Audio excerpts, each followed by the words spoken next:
சுவாமி விவேகானந்தரின் வீர மொழிகள்.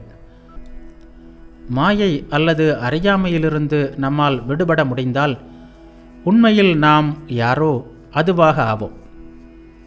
மனித உடலில் அனைத்தும் ஜடப்பொருட்களால் ஆனது.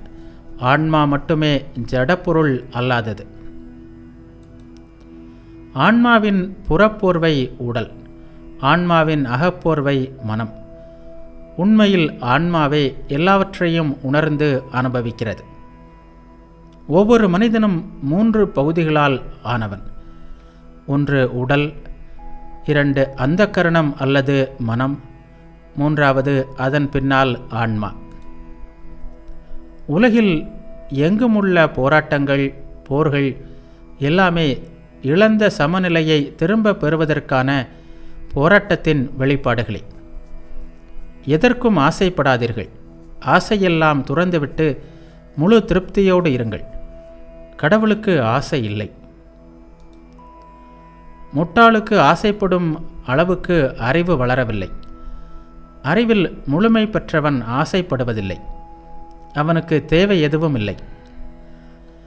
ஆகாசத்தின் அதிர்வுகள் குறைவாக இருந்தால் அது இருளாகிவிடும். அதேபோல் அதிர்வுகள் அதிகமாகிவிட்டால் அதுவும் இருளாகிவிடும். குழந்தை இந்த உலகத்தில் பிறக்கும்போது பல் இல்லாமல் ஊர்ந்து கொண்டு வருகிறது.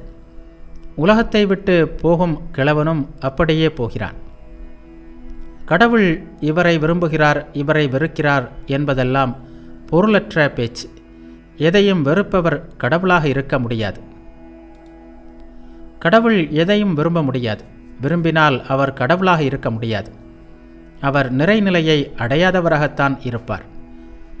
காரண காரிய விதிகளின் பலனை அறியும் திறன் உள்ளவர்களுக்கு இறந்த காலம் மற்றும் எதிர்காலத்தை பற்றி துல்லியமாக கூற முடியும்.